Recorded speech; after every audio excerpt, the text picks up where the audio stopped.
BNR gold and diamonds తరుగు తక్కువ బంగారం ఎక్కువ. ఇప్పుడు మన వైజాగ్ లో జూలై 24న గ్రాండ్ ఓపెనింగ్.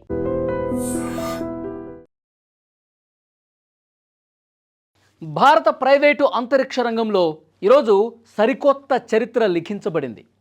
ప్రైవేటు రంగంలో పూర్తి స్థాయిలో అభివృద్ధి చేసిన దేశపు మొట్టమొదటి ఆర్బిటల్ క్లాస్ రాకెట్ విక్రమ్-1 శ్రీహరికోటలోని సతీష్ ధవన్ అంతరిక్ష కేంద్రం నుంచి విజయవంతంగా నింగిలోకి దూసుకెళ్లింది. ఈ చారిత్రాత్మక ప్రయోగానికి మిషన్ ఆగమన్ అని పేరు పెట్టారు. ఈ విజయంతో వాణిజ్యపరంగా సొంతంగా రాకెట్లను తయారు చేసి కక్షలోకి పంపగల సామర్థ్యం ఉన్నటువంటి దేశాల సరసన ఈరోజు మన దేశం నిలిచింది. నిప్పులు చిమ్ముతూ విక్రమ్-1 రాకెట్ ఆకాశంలోకి దూసుకెళ్తున్న దృశ్యం గత కొన్నేళ్లుగా మన ఇంజనీర్లు పడ్డటువంటి కష్టానికి, వారి సమర్థతకు, నైపుణ్యానికి నిదర్శనమని చెప్పాలి.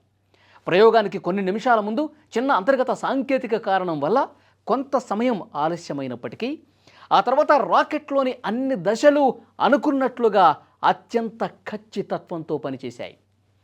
సుమారు 7 అంతస్తుల ఎత్తు ఉండే ఈ విక్రమ్-1 రాకెట్ను పూర్తిగా తేలికపాటి కార్బన్ కాంపోజిట్ మెటీరియల్తో తయారు చేశారు.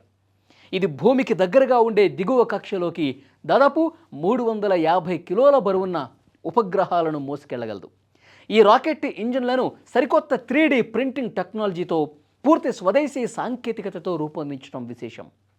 ఈ తొలి ప్రయోగంలో భాగంగా గ్రాహ స్పేస్, కాస్మోసర్వ్, డీ-క్యూబ్డ్ వంటి సంస్థలకు చెందిన సాంకేతిక ప్రదర్శన ఉపగ్రహాలతో పాటు స్కై రూట్ సంస్థకు చెందిన స్కోప్ అనే ఎక్స్పెరిమెంట్ను కూడా అంతరిక్షంలోకి పంపారు. సాంకేతిక పరికరాలతో పాటు ఎంతో ప్రత్యేకమైన భావోద్వేగ వస్తువులను కూడా ఈ రాకెట్ ద్వారా నింగిలోకి పంపించారు. ప్రధానమంత్రి నరేంద్ర మోదీ స్వహస్తాలతో రాసిన వందే మాతరం పోస్ట్ కార్డుతో పాటు ఇస్రో ప్రస్తుత మాజీ చైర్మన్లు, భారతీయ వ్యోమగాములు, ఇన్వెస్టర్లు పంపిన రాతపూర్వక సందేశాలు కూడా ఇందులో ఉన్నాయి. ఈ ప్రయోగం ద్వారా లభించే ఒక కీలకమైనటువంటి ఇంజనీరింగ్ డేటా ఆధారంగా స్కై రూట్ సంస్థ భవిష్యత్తులో మరిన్ని వాణిజ్య ప్రయోగాలను ఇంకా వేగంగా, ఇంకా గొప్పగా చేయగలుగుతుంది అంటంలో ఏమాత్రం డౌట్ లేదు. మన దేశ అంతరిక్ష రంగంలో ప్రైవేటు భాగస్వామ్యాన్ని ప్రోత్సహిస్తూ కేంద్ర ప్రభుత్వం తీసుకొచ్చిన సంస్కరణలకు ఈ విజయం ఒక పెద్ద మైలురాయిగా నిలుస్తోంది. ఇస్రోకి చెందిన మాజీ శాస్త్రవేత్తలు పవన్ కుమార్ చందన, నాగభరత్ డాకా కలిసి 2018లో ఈ స్కై రూట్ ఏరోస్పేస్ సంస్థను స్థాపించారండి. చిన్న ఉపగ్రహాల మార్కెట్లో తక్కువ ఖర్చుతో నమ్మకమైనటువంటి సేవలను అందించాలనే లక్ష్యంతో వారు ఈ ప్రయాణం ప్రారంభించారు.